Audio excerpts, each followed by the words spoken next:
ברגע שמתחילים פה, כל אחד מדבר, אמור לדבר 4 דקות, בואו נדבר כל אחד ידבר 5 דקות, אז 15 דקות, אז יוצאים בקינג דיוויד. זהו, יוצאים ישר. כן, אין משהו, אין עוד פגישה. כמובן שאפשר לדעת, תמיד אפשר להביא אותו לזה, אבל באופן עקרוני מדבר בקינג דיוויד לבד. כן, בסדר גמור.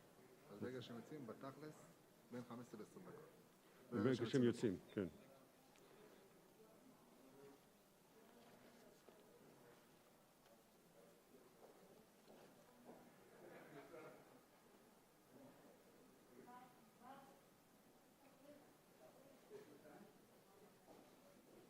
Excellencies,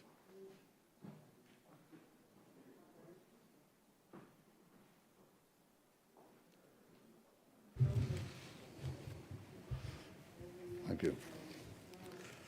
Excellencies, welcome. Please take your seats.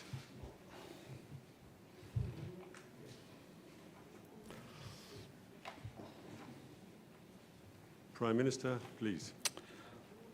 Thank you. Secretary of State Pompeo, my dear friend Mike, it's always a pleasure to see you in Jerusalem.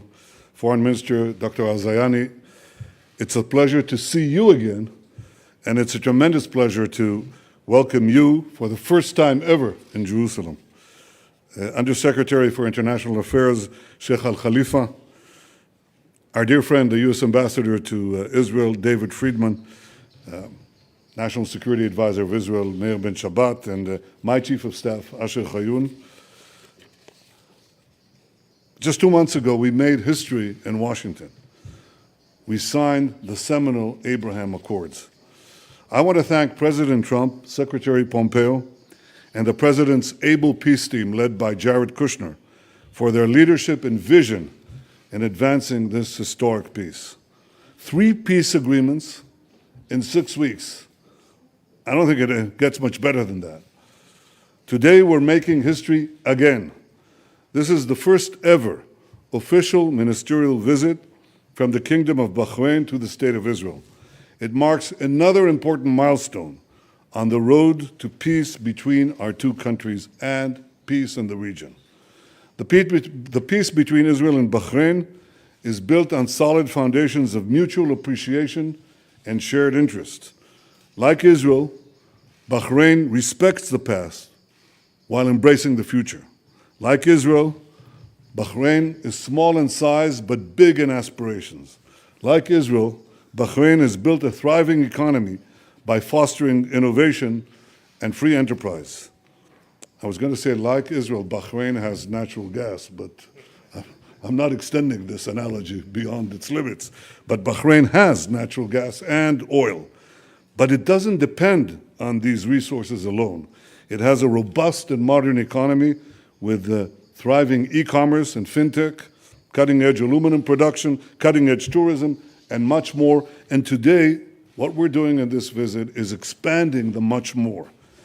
Because what we're doing is to enable the free flow of ideas, innovators, entrepreneurs between Israel and Bahrain, both directions.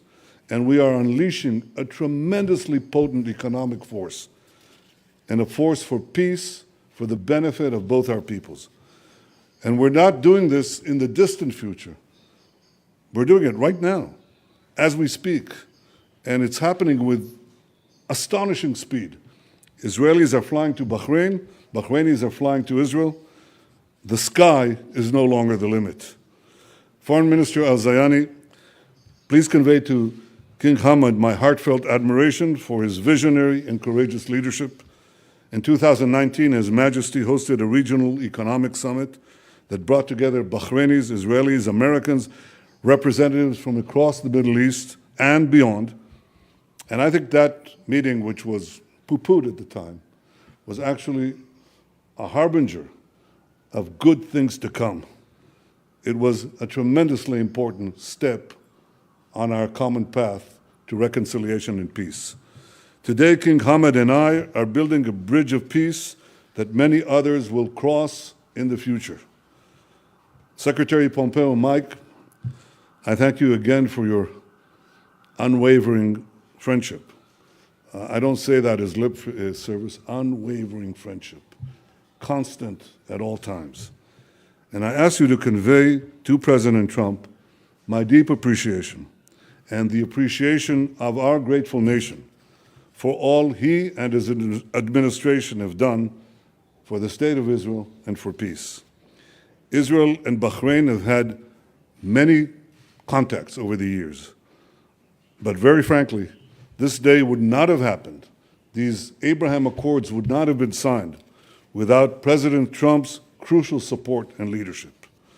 I welcome all our honored guests from the Kingdom of Bahrain and from the United States, and I thank you for being with us here on this special occasion as we take another historic step on the road to a broader peace.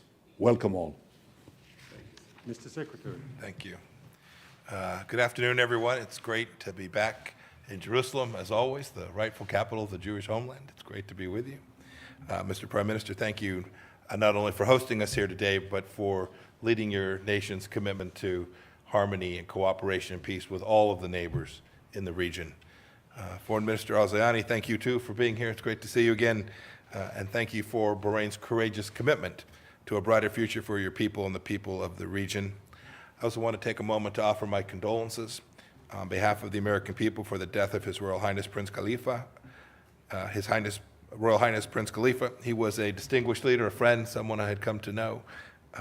He was a good friend to the United States. As the Prime Minister said, it was just now 2 months ago that the three nations joined together, President Trump, Sheikh Abdullah bin Zayed of the United Arab Emirates, at a White House ceremony for the signing of the Abraham Accords. Until then, there had only been 2 agreements through which Israel normalized relationships with its neighbors. And now the United States has helped achieve 3 in a little more than 2 months. We're hopeful there will be many more to follow. These agreements are important for so many reasons, important to the whole world. Indeed, as I travel the world, countries that you might not expect are thankful for the work that Bahrain and the United Emirates, Israel, are now going to do together. These agreements open up wonderful opportunities for commerce and economic development. Today I saw a beautiful Gulf Air commercial aircraft sitting out at the airport when I landed. These agreements also tell malign actors like the Islamic Republic of Iran that their influence in the region is waning and that they are ever more isolated, and this shall forever be until they change their direction.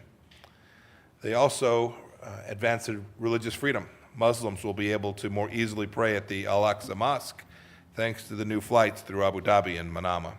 The skies above Sudan, too, are now open to flights from Israel. And these new agreements also set down a marker for the future of the Middle East. The Abraham Accords declare a common vision for peace, security, and prosperity in the Middle East and all around the world. Today, these new agreements Israel and Bahrain are making, that we will execute, are making new strides in fulfilling that vision. They round out these central commitments. You're proving wrong those who say that vision can't come to life. You're transforming great dreams into real action, bold action, and the United States welcomes the exchange of letters that will enable the opening of embassies in each respective country, a truly historic step for building warm and fruitful diplomatic ties. We're pleased, too, that Israelis will now be part of Bahrain's e-visa system, a truly remarkable achievement in normalizing relationships and easing travel between the two nations. All of these accomplishments are a great credit to the dedication of your diplomatic teams, who I know have worked tirelessly. I'm similarly proud of how our State Department team has worked hard to support the Abraham Accords as well. Prime Minister Netanyahu, Minister Zayani, thank you for taking steps towards greater unity and peace and a wonderful opportunity between all the nations of the world. Thank you and bless you both. Thank you. Thank you, sir. Mr. Prime Minister Netanyahu, Secretary Pompeo, good afternoon, and thank you, Secretary, for joining us given all your busy schedule, and thank you for your support. Ladies and gentlemen, good evening. It is my pleasure to make this historic first visit to Israel by a Minister of Foreign Affairs of the Kingdom of Bahrain. and I want to start by expressing my sincere thanks for the warm welcome and generous hospitality extended to me. In particular, Mr. Prime Minister, the invitation to deliver these remarks at your official residence is a message of trust that is greatly appreciated and well received.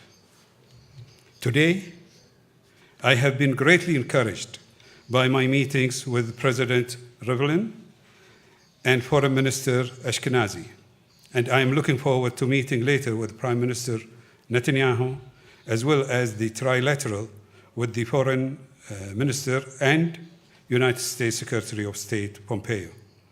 As during last month's visit to Bahrain by National Security Advisor bin Shabat and U.S. Treasury Secretary Mnuchin, discussions continue to be productive, forward-looking, and held in a positive and constructive atmosphere. We definitely have something to work with, and I'm optimistic for the future. During my meeting with President Rivlin, I conveyed the greetings of His Majesty King Hamad and the people of Bahrain to the President and people of Israel, looking forward to overcoming and rebuilding from the current COVID-19 pandemic, and underlining our readiness to cooperate on healthcare and post-pandemic recovery. With Prime Minister Netanyahu and Secretary Pompeo, I will be discussing how we can achieve the objective of the Abraham Accords in practical terms, and underlining Bahrain's appreciation for the United States' role in delivering them. I am thankful also for the condolences I received from the President and from the Foreign Minister Ashkenazi following the passing of His Royal Highness Prince Khalifa bin Salman Al Khalifa, and for their very kind words on the late Prime Minister's life and achievements. Ladies and gentlemen, throughout all the meetings, it has been obvious the intention and keenness of all sides to ensure that the peace we are pursuing will be a warm peace that will deliver clear benefits to our peoples. We intend to focus on areas including trade, investment, entrepreneurship, tourism, banking, health, education, communication, technology, and innovation, to name just a few. We look forward to the commencement of air services between Bahrain and Israel from the start of 2020. We will see up to 14 weekly flights from Bahrain to Tel Aviv, and will as flights to Eilat and Haifa, and up to 5 weekly cargo flights. To kick-start this process, I am happy to announce that commencing from the 1st of December, the e-visa system will be implemented in both Bahrain and Israel to allow for our citizens to travel freely between the two countries. In addition, we will soon witness the reciprocal opening of the two countries' embassies. It is through such foundational context that we can begin to nurture and build the networks of investment, business, tourism, culture, and so much more that can further solidify and add value to our joint efforts. I am therefore confident that this emerging cooperation between Bahrain and Israel will pave the way to a dawn of peace for the entire Middle East. To this end, I continue to emphasize in all my meetings that in order to achieve and consolidate such a peace, the Palestinian-Israeli conflict needs to be resolved. I therefore call for both parties to get around the negotiating table to achieve a viable two-state solution, as is also sought by the international community. Ladies and gentlemen, in just 2 months, we have made considerable progress, and we are already demonstrating the wisdom of His Majesty King Hamad's vision of reaching out to achieve a more stable region based on peace, dialogue, and understanding. Equally, we are demonstrating what is possible, outlining a positive goal, and bringing a new sense of optimism for the future of the Middle East. I am very much looking forward to building on this historic progress, and am convinced that we have an opportunity to build cooperation, tolerance, coexistence, and trust, not only between our two nations, but between all children of Abraham. In doing so, let us deliver a peace which ensures a safe, stable, and prosperous Middle East for all its peoples. Our region deserves no less. Thank you. Thank you. And I would be remiss if I wouldn't mention our condolences, my condolences for the late Prime Minister. I did obviously send you Yes, sir. a letter and Yes, sir. publish a note, but he was a great friend, a great champion of peace, and he will be sorely missed. And I take the opportunity also to offer my hopes for success and continued cooperation with the new Prime Minister, which I think reflects our great friendship. On the question of embassies, we're ready to help. As far as I know, there's 1 or 2 vacant embassies that are available. Thank you. Thank you very much. Thank you, Mr. Mike. Prime Minister. Thank you, Foreign Minister. Thank you, This is a Prime wonderful Minister. day for Thank peace. you. Thank you. Absolutely. Thank you. Absolutely. Thank you. Thank you.